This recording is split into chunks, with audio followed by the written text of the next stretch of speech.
여기는 프랑스 파리의 한 번화가입니다. 이곳을 방문한 한 프랑스 여성이 심각한 표정으로 지나가는 사람들을 바라보고 있습니다. 이내 그녀는 고개를 숙이고 맙니다. 도대체 어떤 광경을 보고 이렇게 좌절하는 것일까요? 지금 사연 바로 시작합니다. 잠깐 영상 시청 전 좋아요 한 번씩 눌러주시면 감사하겠습니다. 안녕하세요. 저는 프랑스 언론사에서 사회부 기자로 활동하고 있는 마리라고 합니다. 한 달 전에 파리 올림픽 개최가 걱정이 되어서 사연을 보냈었는데 벌써 두 번째 사연을 보내게 되었네요. 저는 지금 프랑스 파리에서 뜨거운 올림픽 현장을 취재하고 있습니다. 솔직히 파리 올림픽 개막 직전까지도 과연 성공적으로 올림픽이 치러질까 걱정하기도 했고, 다른 한편으로는 다른 나라들도 잘해왔는데 선진국인 프랑스가 이걸 못하겠어? 라는 이중적인 마음을 가지고 있었습니다. 그런데 뚜껑을 열어보니 실망스러운 현실이 드러났습니다. 현재 프랑스 파리에서 열리고 있는 올림픽은 여러 문제로 인해 많은 비난을 받고 있어요. 개막식에서부터 시작된 논란은 여러 가지 실수와 부적절한 연출로 인해 더욱 커지고 있어서 조직위원회 내부 분위기도 살얼음판이랍니다. 일단 개막식부터 순조롭지가 않았어요. 개막식에서 펼쳐진 그리스 신화의 디오니소스를 묘사한 장면 때문이었죠. 이 장면은 드래그 아티스트들이 성경 속 예수와 사도들처럼 앉아있는 모습을 재현한 것이었는데 처음 봤을 때는 저도 너무 우스꽝스럽다고 생각했는데 많은 사람들도 저와 같은 생각을 하고 있었던 것 같아요. 기독교 단체들은 이 장면이 레오나르도 다빈치의 명화 최후의 만찬을 패러디한 것이라며 강하게 비난했습니다. 게다가 프랑스의 가톨릭 교회 역시 이 장면이 기독교를 조롱한다고 비판했습니다. 파리 올림픽 조직위는 이에 대해 사과했지만 논란은 쉽게 가라앉지 않고 있어요. 게다가 개막식에서 올림픽 깃발이 거꾸로 개양되는 실수도 발생하여 큰 망신을 샀습니다. 어떻게 이런 실수를 할 수 있는지 올림픽 준비 상태에 대한 의문이 드는 순간이었어요. 그 실수는 파리 올림픽의 준비 과정이 얼마나 미흡했는지 그대로 드러내는 사건이었고 저 또한 프랑스 국민으로서 눈뜨고도 못 볼 민망한 광경이었죠. 그 모습을 보면서 전속으로 제발 바람이 불지 않기를 기도했답니다. 하지만 불행하게도 바람이 불면서 올림픽 깃발이 거꾸로 개양된 모습이 전 세계로 퍼져나갔죠.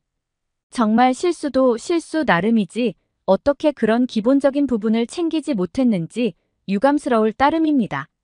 심지어 더 최악은 한국과 북한의 선수단을 헷갈려서 한국의 선수들을 북한의 선수들로 잘못 소개하는 최악의 실수까지 겹치면서 국제적 망신을 피할 수가 없게 되었답니다.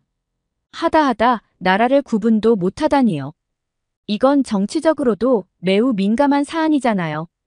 이 자리를 빌려 프랑스를 대표하여 한국인 여러분께 진심으로 사과드리고 싶습니다. 더욱이 이 사건 이후로 심각한 소문들이 돌고 있다는 이야기를 들었는데요. 바로 한국과 체코의 원전 수주 경쟁에서 프랑스가 밀리면서 프랑스가 한국의 복수를 위해 이런 일을 벌였다는 소문까지 퍼지고 있다는 거예요. 물론 이 소문의 진위는 알 수 없으나 이러한 소문이 퍼진 것 자체가 매우 부끄러운 일인 것 같아요. 단순한 실수를 넘어 이러한 의혹까지 받게 된 것에 대해 프랑스인의 한 사람으로서 속상하고 죄송스러운 마음이네요. 저뿐만 아니라 사태의 심각성을 깨달은 국제올림픽위원회 IOC도 이 사건에 대해 즉각 사과하며 이를 인적 오류로 설명했더라고요.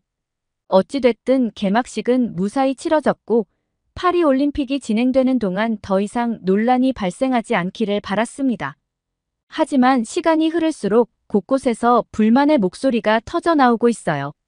가장 큰 문제는 선수촌에서 선수들이 먹을 식단입니다. 선수촌 식당에서는 육류를 줄이고 대부분의 메뉴를 채식 위주의 식단으로 제공을 하고 있는데요. 사실 저도 이 부분은 이해가 되지 않아요. 도대체 누가 이런 발상을 해냈는지 저는 이 말도 안 되는 식단을 구성하자고 했던 사람을 찾아 비판 기사를 쓸 생각이에요. 아마도 채식 위주의 메뉴를 구성하자고 제안한 사람은 환경 전문가나 환경 관련 교수 정도 되겠죠. 파리 올림픽에서 채식 위주의 메뉴를 구성한 이유는 채식이 건강에 좋고 게다가 탄소 배출까지 줄이는 효과까지 선전하면 2마리 토끼를 잡을 수 있다고 생각한 것 같아요. 채식 위주의 메뉴 때문에 선수촌 식당에서 약간의 소동을 예상하기는 했겠지만 개막식 이후에 모든 것이 안정될 것이라고 생각했겠죠. 하지만 현실은 예상과 달랐고 생각과는 다른 부정적인 반응에 조직위원회뿐만 아니라 이 상황에 대해서 가장 당황하고 있을 사람은 이것을 모두 제안한 사람일 겁니다.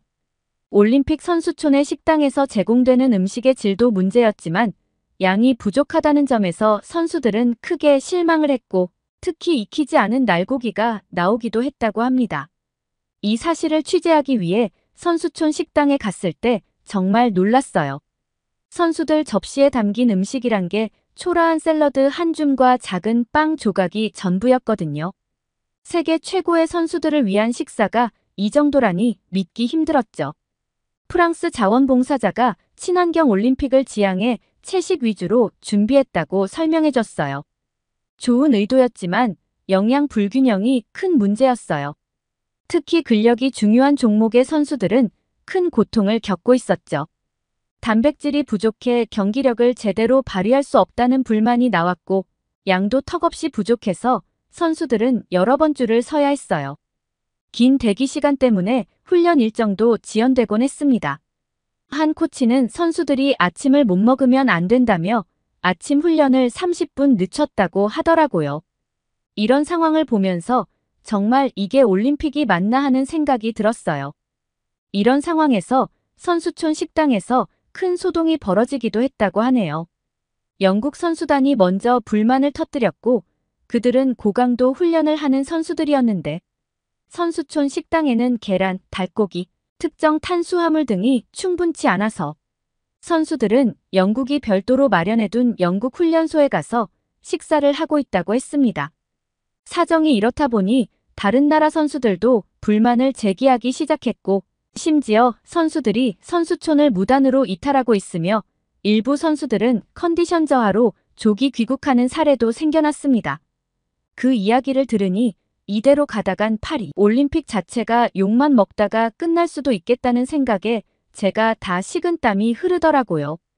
하지만 제 입장에서 아무것도 할 수 있는 일이 없었습니다. 그저 사실에 근거한 뉴스를 제작하고 잘못된 점은 비판하며 잘하고 있는 점은 칭찬하는 기사를 쓸 수밖에 없었죠. 그런데 그때 믿기 어려운 소식을 들었는데 한국 대표팀이 자국 선수들을 위해 직접 도시락을 준비한다는 것이었어요. 파리에 있는 팀 코리아 파리 플랫폼은 한국의 진천 국가대표 선수촌과 매우 유사한 환경을 조성하여 선수들이 경기 준비에만 전념할 수 있도록 했고 매일 신선한 고기 반찬과 밥이 담긴 한식 도시락을 만들어 선수촌으로 보낸다는 것이었어요. 소갈비, 닭고기 조림 등 선수들이 충분한 영양소를 섭취할 수 있도록 영양가 높은 반찬들이 다수 포함되어 있었고 이런 모든 준비를 위해 한국은 15명의 조리사를 프랑스로 파견했던 거죠. 더 놀라운 사실은 다른 나라 선수들이 한국 대표팀의 이러한 지원을 부러워하고 있다는 것이었습니다. 그리고 한국 도시락에 대한 다른 나라 선수들의 요청이 많아져 150인분에서 500인분으로 늘리고 배송 횟수도 하루 2번으로 증가시켰다고 해요. 고기가 부족해 어려움을 겪던 해외 선수들에게 한국이 구원자 역할을 하고 있는 셈이죠. 파리올림픽위원회가 하지 못한 일들을 한국이 해내고 있는 모습을 보니 참 민망하고 부끄러웠습니다. 이를 본 영국은 셰프를 파견해 도시락을 준비 중이고 호주 대표팀도 한국을 따라 자국에서 음식을 공수해왔다고 합니다. 이 사실을 전해 듣고 나서 든 생각이 각국이 이렇게까지 움직이게 만든 것은 파리올림픽이 그만큼 부족한 부분이 많다는 거죠. 사실 한국의 이런 세심한 접근은 이번이 처음이 아닌 것은 잘 알고 있어요. 이전 평창올림픽에서도 선수촌 식당에 음식 관련 민원이 전혀 없었던 것은 유명한 이야기잖아요. 평창올림픽 선수촌 식당은 민원이 전혀 들어오지 않은 최초의 선수촌 식당이었다고 하더군요. 이런 점에서 한국의 배려와 센스가 돋보인다고 생각했습니다. 하지만 선수촌 식당 문제도 모자라 더 큰 문제는 여기저기에서 불쑥 튀어나왔는데요. 바로 에어컨 사용 제한 문제였어요. 경기장으로 이동하는 셔틀버스에서 에어컨을 켜지 않아 폭염 속에서 선수들은 제대로 쉴 수 없었고 거의 탈진 직전 상태로 도착하는 일도 있었다고 합니다. 한국의 수영 유망주 황선우 선수는 버스 안이 사우나 같아요. 수영장까지 가는데 보통 4~50분이 걸리는데 오늘은 1시간 반이나 걸렸어요. 테러 위협 때문에 창문을 열 수 없고 에어컨도 못 켜서 정말 힘들었어요. 라고 말한 인터뷰 기사를 접했을 때 정말 저게 사실인가 믿기 어려웠어요. 그런데 실제로 한 선수가 버스 안의 더위를 견디지 못하고 실신해 병원으로 이송되기까지 했다네요. 게다가 믿기 힘들겠지만 선수촌 숙소에도 에어컨이 없었습니다. 파리올림픽 선수촌은 최신 친환경 기술을 적용해 새로운 선수촌을 지은 거예요. 그런데 친환경 올림픽을 고수하다 보니 새 건물임에도 불구하고 에어컨이 없는 거예요. 7월의 파리는 진짜 덥거든요. 한 역도 선수는 사우나에서 자는 것 같다고 농담 반 진담 반으로 말했어요. 밤새 땀을 흘리니 컨디션 조절이 안 된다고 했죠. 창문을 열면 모기가 들어오고 닫으면 숨이 막힐 것 같다고 했습니다. 선수들은 작은 선풍기 앞에서 밤을 지새우고 있었습니다. 한 체조 선수는 올림픽 준비하면서 이렇게 고생할 줄 몰랐다며 눈물을 글썽이더라고요. 그런데 침대도 문제였어요. 일회용 골판지로 만든 침대였는데 체격 좋은 운동선수들에게는 전혀 적합하지 않아 보였죠. 한 농구 선수는 잠을 제대로 못 자고 있다며 한숨을 쉬더라고요. 이런 모습을 보면서 도대체 이런 기본적인 것들을 왜 제대로 준비하지 못했는지 의문이 들었습니다.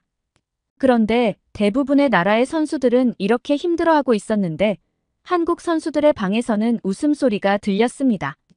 한국 선수단은 89개의 방을 배정받았지만 한국 선수단 역시 에어컨이 없는 저탄소 올림픽 선수촌에서 지내고 있는 건데 왜 그렇게 즐거운지 궁금했어요. 알고 보니 한국은 에어컨이 없는 숙소의 상황을 대비해서 이동형 에어컨 26대와 친환경 특수냉 매제를 활용한 쿨링 재킷 그리고 담요 같은 생활 필수용품을 준비해 왔더라고요. 원래는 에어컨을 자체 설치하겠다고 올림픽 조직위원회에 요청했으나 소비 전력 문제로 조직위가 반대의 뜻을 표했다고 합니다. 그러자 다른 방법으로 더위를 이겨내기 위해 한국 선수단은 다양한 준비를 한 것이죠. 쿨링 재킷은 제가 직접 사용해봤는데 정말 시원했습니다. 하나 달라고 할 뻔했지만 참았죠. 선수들의 컨디션 관리가 가장 중요한 만큼 이런 세심한 준비를 한 한국 대표팀의 모습이 인상적이었어요. 결국 한국 선수들은 프랑스의 부족한 시설을 스스로 감내하고 대비하는 모습을 보여준 거죠.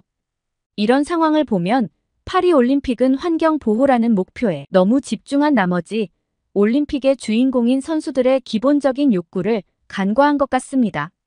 선수촌을 새로 지었음에도 불구하고 이러한 문제가 발생한 것은 정말 부끄러운 일입니다. 위원회 측의 준비 부족과 현실을 고려하지 않은 이상 추구가 문제를 키웠어요. 결국 프랑스 정부는 친환경을 강조하다가 세계 선수들을 불편하게 만들고 있습니다. 그나마 한국 선수단은 쿨링 재킷과 냉풍기, 이동식 에어컨 등 다양한 방법으로 더위에 대비했지만 이러한 세심한 준비가 없었다면 선수들이 최상의 컨디션을 유지하기 어려웠을 거예요. 이 모든 게 탄소 배출은 줄여야겠고 테러도 막아야 하니 벌어진 사태라고 생각합니다. 이런 사실들을 보면 파리올림픽은 선수들에 대한 배려가 없어도 너무 없는 것 같다는 생각을 했어요.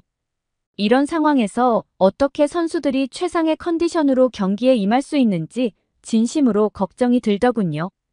프랑스는 올림픽의 기본 가치를 저버린 것처럼 보였습니다.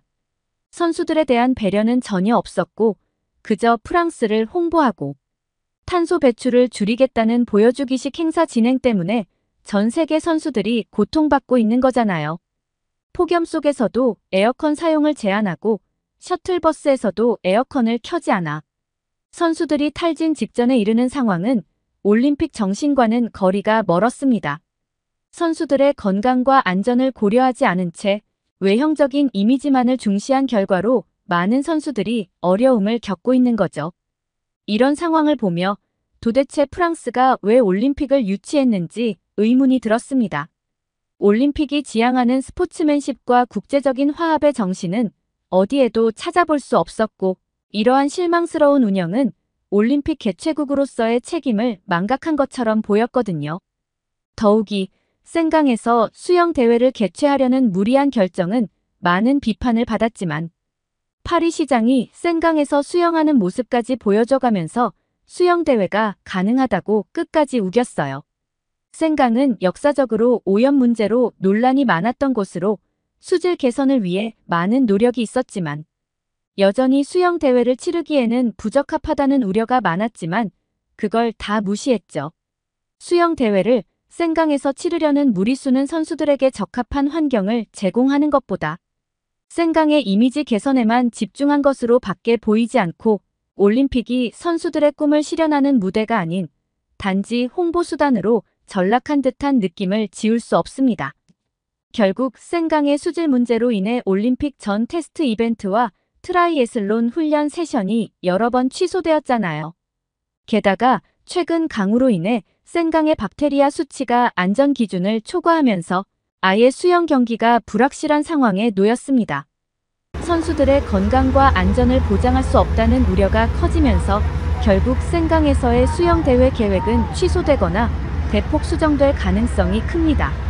이럴 거면 처음부터 센강에서 수영 대회를 하겠다는 무리수를 두지를 말던가, 괜히 욕만 먹고 아무것도 해내지 못하는 프랑스가 정말 무능하기 짝이 없다고 생각해요.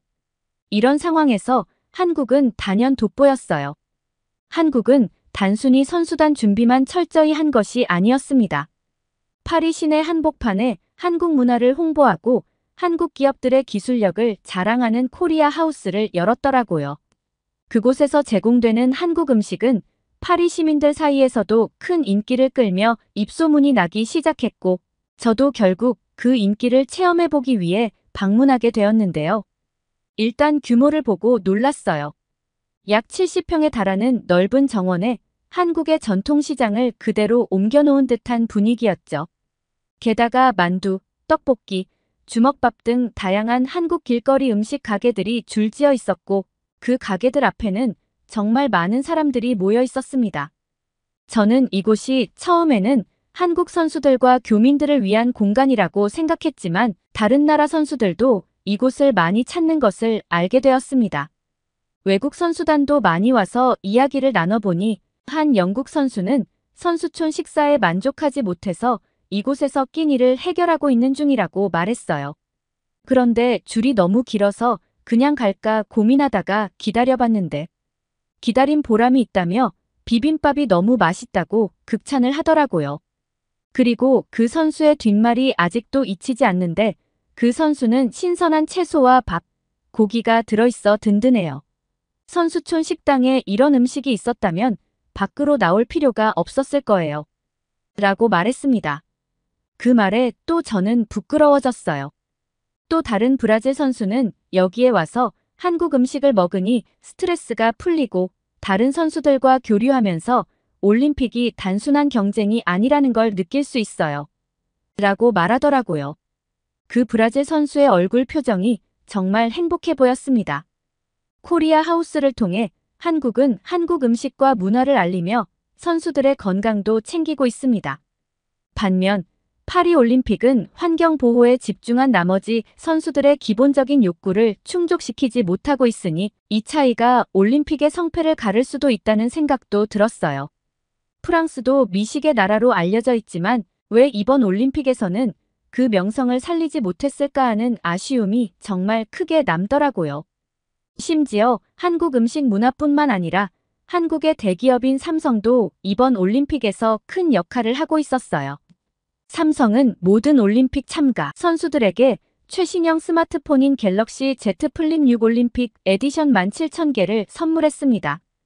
경기 후 선수들이 이 스마트폰으로 찍은 사진들이 SNS를 통해 전 세계로 퍼져나갔는데 이를 통해 진정한 올림픽 마케팅을 실감할 수 있었습니다. 우연히 SNS를 보다가 호주 테니스 대표 다리아 사빌의 갤럭시 언박싱 영상을 보게 되었는데 그녀가 너무 아름답다고 말하는 모습이 인상적이었습니다. 그 영상은 순식간에 조회수가 폭발했고 댓글도 긍정적이었습니다. 이런 작은 선물이 선수들에게 얼마나 큰 의미가 있는지 새삼 깨달았습니다. 반면 프랑스는 탄소 배출을 줄이겠다는 명목으로 기본적인 서비스조차 제대로 제공하지 못하고 있습니다. 선수들은 불편을 겪고 관람객들은 실망하고 있고 프랑스는 자국 문화를 제대로 보여주지 못하고 있습니다. 이쯤 되니 올림픽 주최국이 프랑스인지 한국인지 착각이 들 정도입니다. 한국의 세심한 배려와 준비를 보면 파리올림픽의 부족함이 너무나 많이 보이기만 하네요. 파리는 문화도시로 잘 알려져 있지만 이번 올림픽에서는 환경 보호에만 집중한 나머지 많은 것을 놓쳤습니다. 미식의 나라로 알려진 프랑스가 올림픽에서 그 명성을 살리지 못한 것은 큰 실수를 한 거죠.